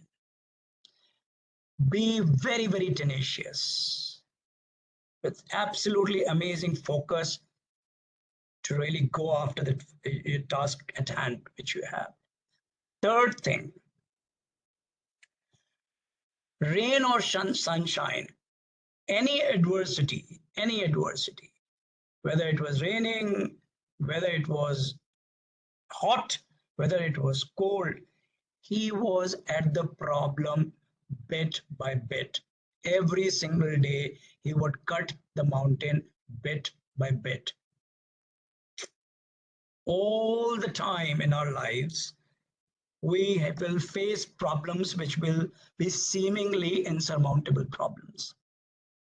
How do you deal with that problem? Cut it bit by bit. Don't try to really address the whole mountain at one single time. Cut it bit by bit. And that's how you control a problem. Let not the problem control you. You control the problem by getting at the problem bit by bit. That's what Manji did. Rain or sunshine, any adversity, any problem, every single day, he will cut the mountain bit by bit. Fourth learning, minimal resources. One hammer and one chisel, and he cut a mountain. Just with one hammer and one chisel. All of us are guilty of, mere paas ye nahi hai, I don't have this, and therefore I am not able to do my job. Oh, that guy had this, that's why he is excelling. We will have 50,000 excuses of why we can't do a job, because I don't have the resources. Look at this guy, minimal resources, one hammer and one chisel, and he cut a whole mountain. I can figure out the first four. I can figure out the passion. I can figure out a single-minded focus. I can figure out working in adversity, and I can figure out minimal resources. You know what I can't figure out is the fifth learning. For 22 years, he was self-motivated that he went every single day to cut the mountain. I can't figure that out. 22 years of self-motivation. That is Manji for you. Learn to dream from Ambani, Dhirubhai Ambani. Learn to be passionate and tenacious to go after that dream. That's the second learning. The Dhi and Ma. And then comes the Sachin ji. Who doesn't know Sachin? When we see a kid playing in the street and he hits a shot, and we'll say, oh, look, Sachin, another Sachin. Oh, yeah? When I hear something like that, I really want to take the guy by the collar and say, do you even know who Sachin is?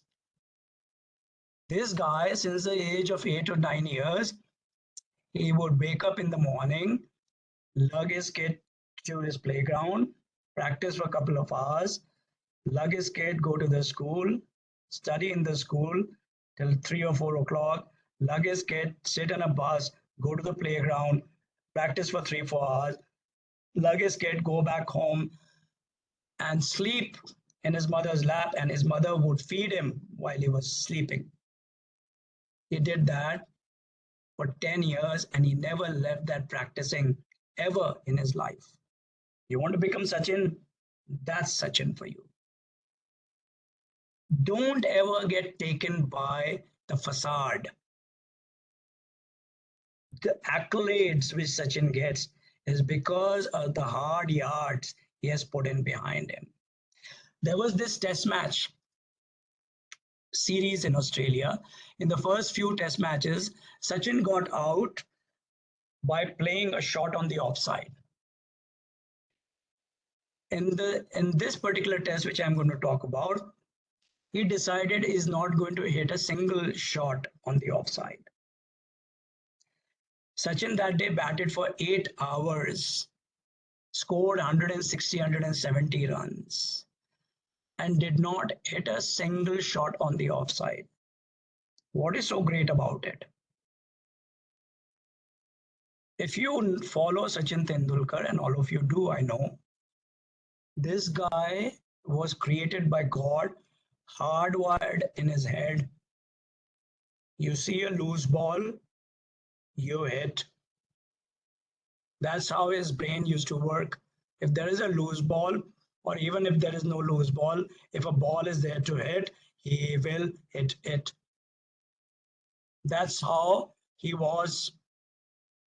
And for 8-9 hours that day, 2 days, he batted, not a single shot on the offside. Look at the control he had to exercise on his head. What kind of practice he would have done to not hit a single shot on the offside. This is a guy whose muscle memory is loose ball hai to marega, chahe kidhar ki bhi loose ball ho. What I learned from Sachin is diligence and then execute to perfection. Learn to dream, go after that dream with absolutely amazing passion and tenacity. Be very, very diligent and execute to perfection. That is Dhima Sa for you. And with that, I am going to end the presentation. You guys, please ask me questions if you have any. Thank you so much.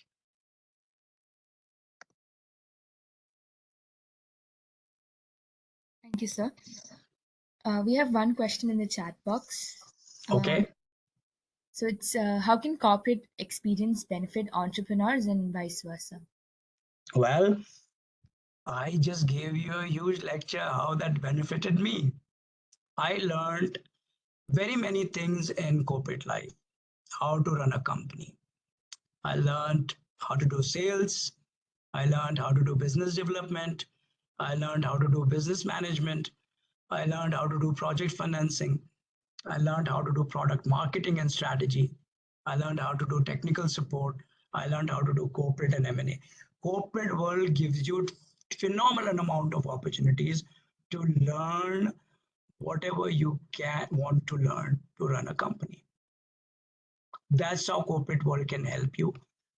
They will provide you very, very structured learning opportunities, which will be very beneficial to run an entrepreneur, to become an entrepreneur. Very, very successful entrepreneurs did a stint in the corporate world before. Very few, you will have very, very few instances as somebody coming out of the college has started a company and be done with it essentially. Most of the companies, people have worked in a corporate environment, learned the ropes, and then started a company. I can go on and on about this experience. Corporate world provides you excellent opportunities to go and learn various things, which is going to be very, very helpful in entrepreneurship. The reverse of it, entrepreneurship gives you so many opportunities to learn on your own. Entrepreneurship will have very many unstructured opportunities. Entrepreneurship will tell you much more than the corporate life, how to fight it with your back to the wall.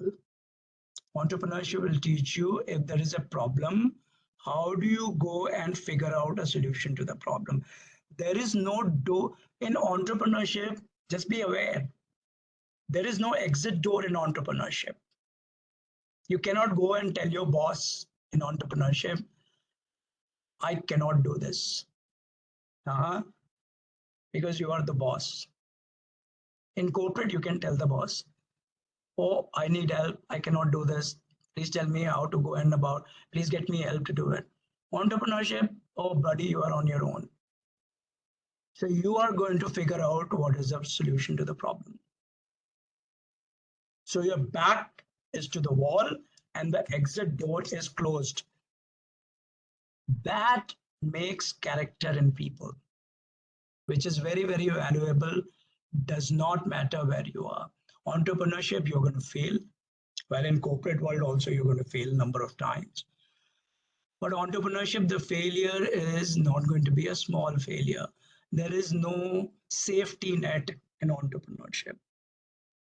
Entrepreneurship means the real entrepreneurship. If you are there for the shit like the Shark Tank guys, don't become an entrepreneur. They're stupid.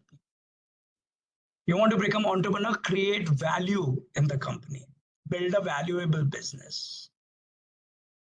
And we'll take a lecture some other time how to build a great entrepreneurs build valuable business, not valuations. Valuations follow valuable business. How valuable that business is to your customers, to your partners, to your surround, to your employees, to your shareholders. That's a valuable business. So entrepreneurs will learn a whole range of tricks, which if they went to a corporate world, it's always going to be very, very useful. When I started this presentation, I said, corporate and entrepreneurship, they're same with the two sides of the same coin. The skills, what are necessary, are identical. Just to tell you, just to summarize, the identical skills what you need in corporate, the identical skills what you need in entrepreneurship. There are various dynamics. There's a little bit more risk, more reward, more satisfaction, depending on what kind of a role you are doing. If you are building an absolutely amazing product in Google, it could be better than any other entrepreneurship in the world. Or you are building a great solution as an entrepreneur, which no other company can build, whether Google or Amazon, etc., etc. That's a great value proposition. So everything is a perspective. Everything, you can be very, very satisfied doing incredible thing in a corporate environment. You can be very satisfied doing incredible thing in entrepreneurship.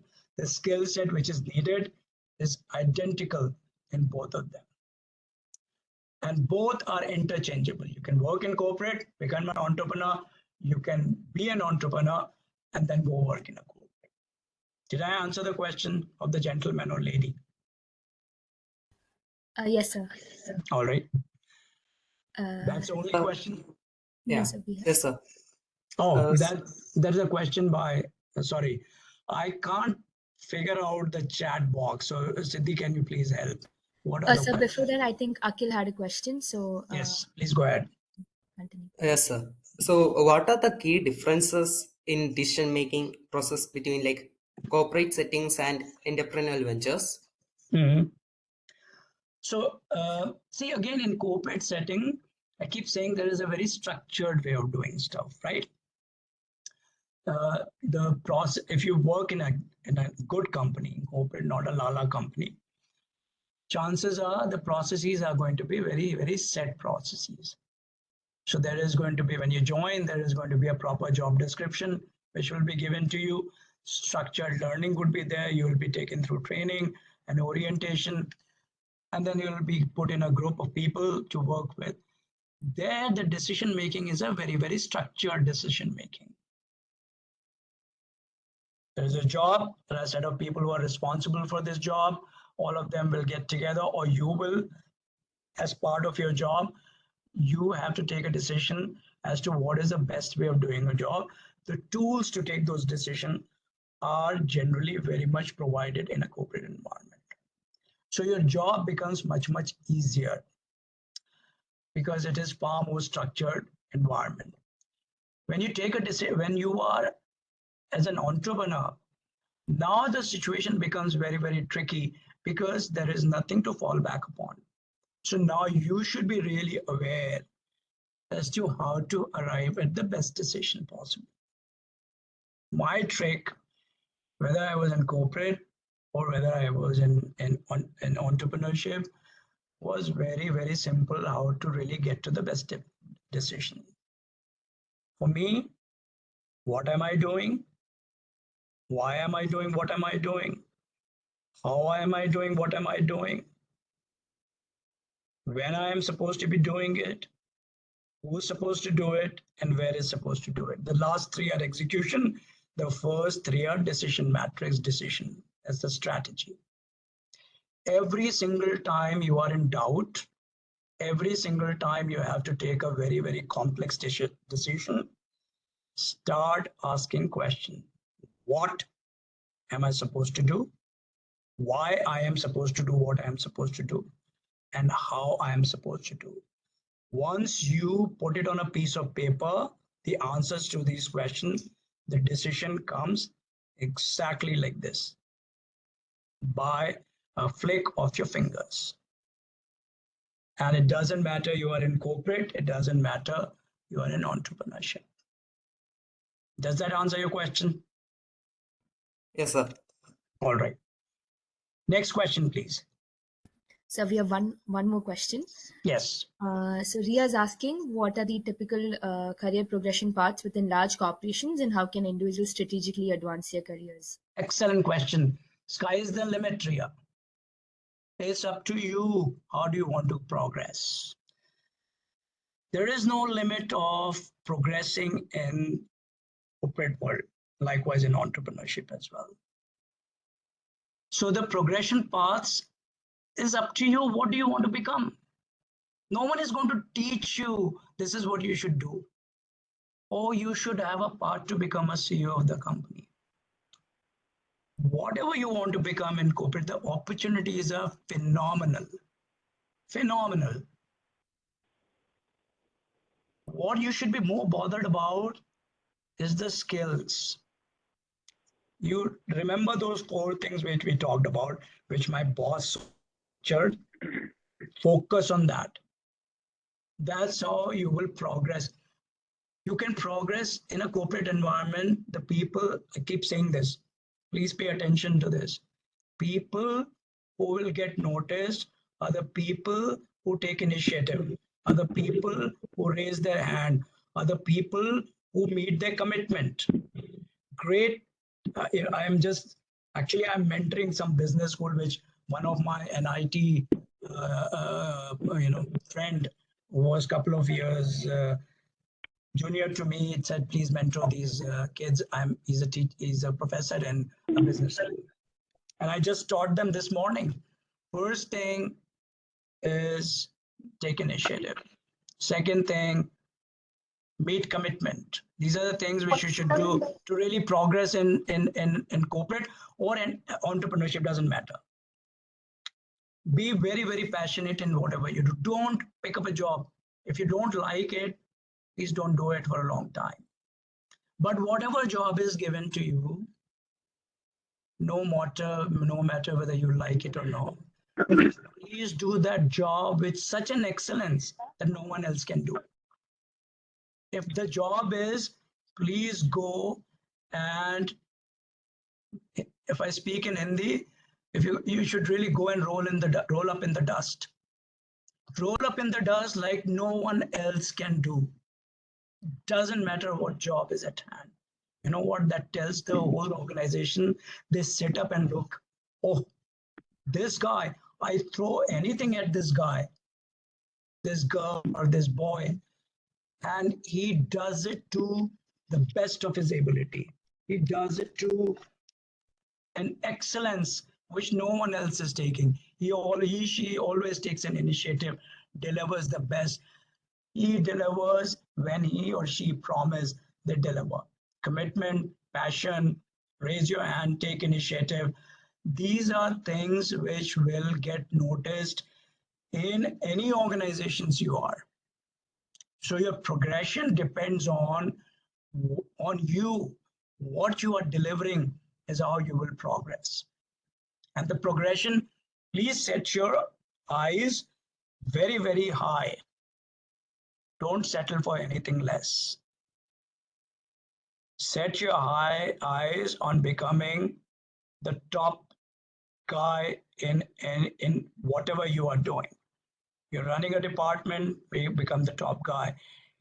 You're running a business unit, become a top guy. You're running, and your eyes should be set on becoming the top guy in the company if you really want that path. So that would be my, when you talk about progression in a company, people who progress are the people who are very passionate, who deliver on time, who do work very, very passionately, and who excel in whatever they are giving. They are the guys who will always get noticed. They are the guys who will get promoted very, very, very, very quickly. I was among the youngest directors in AT&T and in Lucent Technologies. AT&T had gone by that time. Just because of the fact I would raise my hands when no one else would raise. People would take very easy jobs. I'll take the hardest job. And my delivery, if I said I will deliver at this particular time, hell or high water, I will deliver. If I have to work 48 hours without sleep, I'll do it. Not once, 10 times, 100 times I'll do it, but I'll do it because I said it. And my work is without a blemish. This is a presentation which I did for kids like you. I don't have to do the quality of presentation. I did it for you. I could have just rattled out something and told you this. This presentation is absolutely amazing quality presentation. And I did it for nothing. For talking to people like you, pro bono. I'm not getting paid. I don't care. It is just that if Sanjay Vidyarthi has to do a presentation, that has to be the goddamn best quality presentation in the world. That's what gets noticed. Anywhere in the world, in any environment.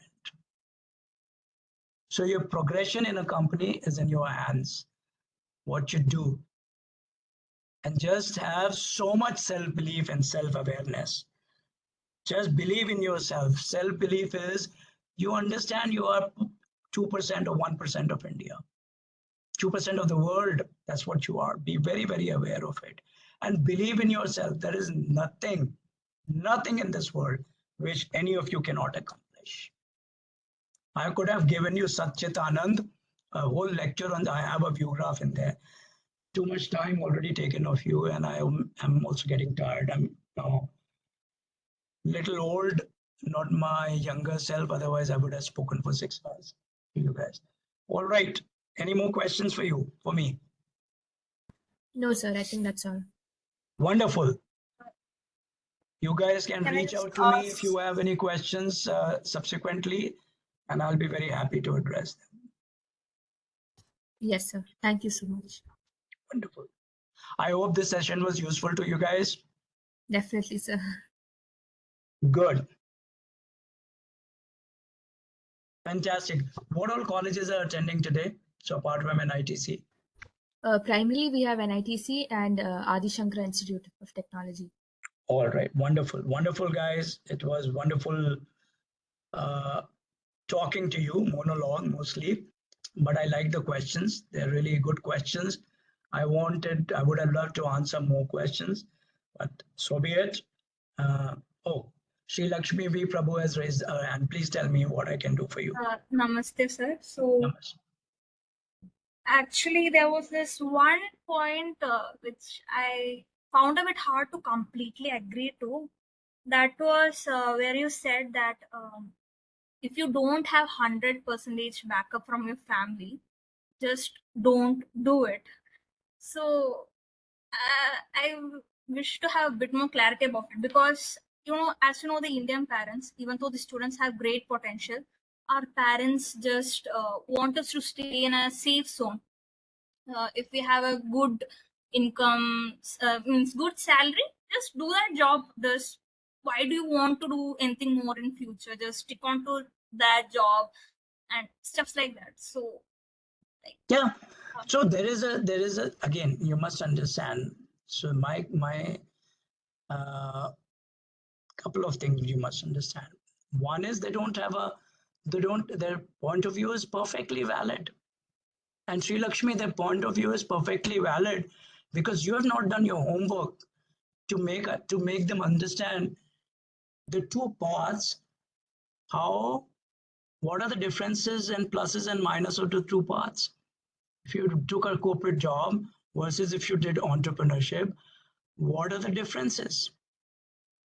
You remember the chart I put up? Risk quotient, satisfaction quotient, monetary quotient. I Yes, can sir. send it to you. Did you do that? Did you try to explain to your parents? Look, this is what it is. Parents are naturally worried because they have invested so much in you that you should not fail. Simple. Now there has to be a negotiation between you and your parents. And you need to make them understand why this is a great option for you. May not be it's a great option for you, Sri Lakshmi, because you haven't done the due diligence why one is better than the other. Am I correct in my assessment? That you haven't done enough due diligence why one option is better than the other. Is that a correct assumption? Sir, I haven't like actually tried because I'm just asking this from what I have heard about others and what I have seen in my family members. But I think, Beta, the problem is that before we tell the parents, oh, I want to do a startup, we really need to make sure that they understand why they are doing, why you are doing what you're doing. And trust me, when you are going to be a parent, you would like to make sure that your kid is not failing. And therefore, your kid, you have to make sure that you are training your kid to really assess every single, to do a proper risk mitigation, risk analysis. What is the risk of becoming an entrepreneur?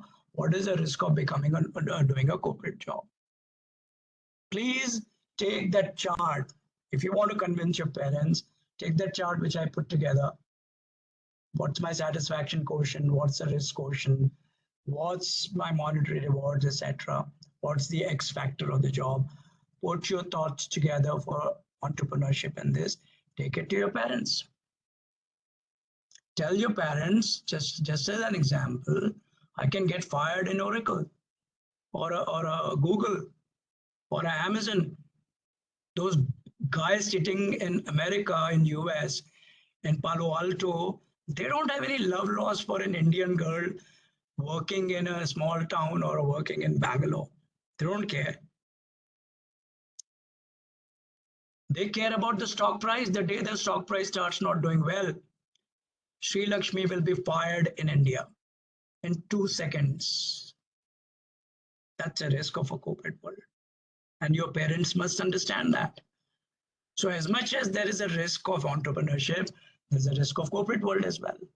But who will put that in a way to make sure your parents, who may not be very, very savvy as far as technology is concerned, they need to understand.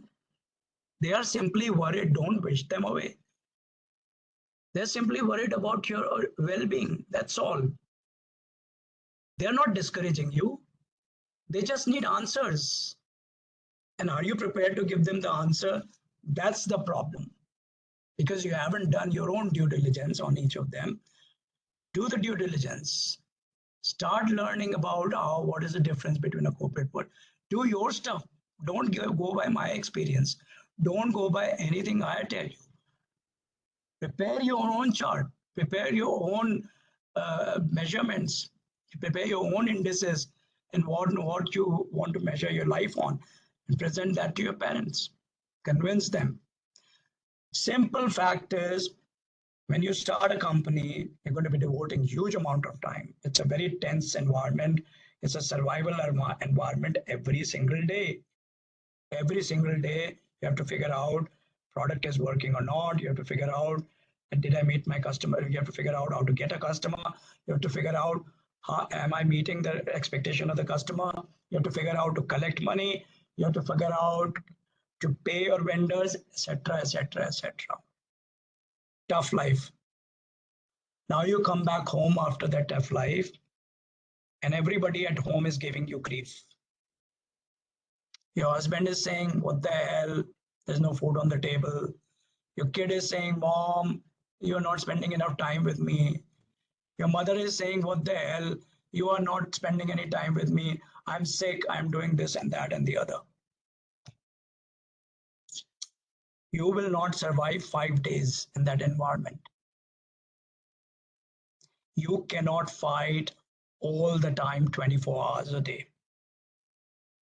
So when you come back home, you need a very, very supportive family. My craziness, I could do crazy stuff 37 years in my life. I could quit my job at 53 because my wife always supported me and my children always supported me. I've done crazy stuff. I was in the US.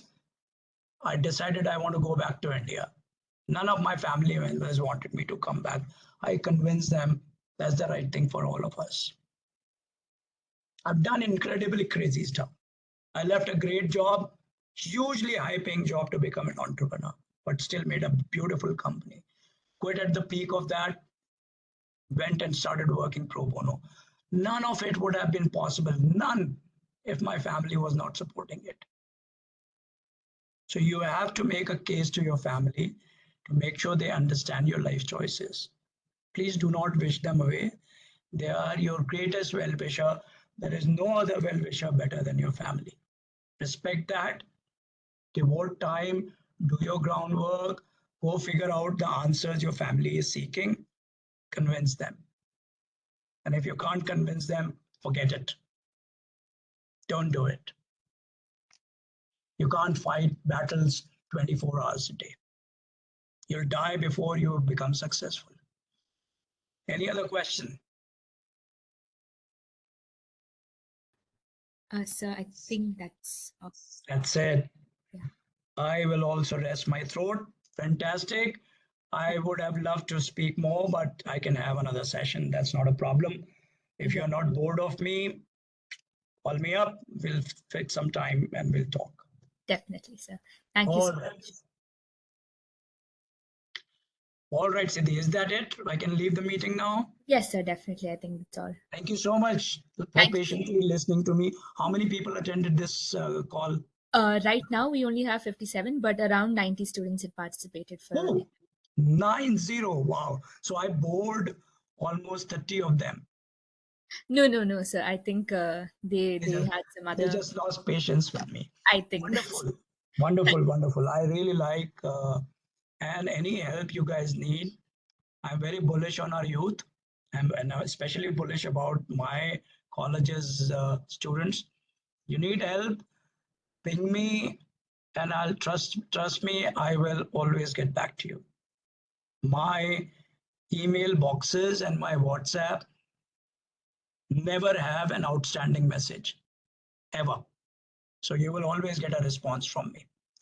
Unless it is in spam. So वो मैं help नहीं कर सकता, but I'll check spam as well once in a while. But if you need help, say, reach out to me. You're most welcome. Wonderful. Thank you so much, guys. Have a Thank you, wonderful day. sir. Thank you so much for hosting this event. Bye.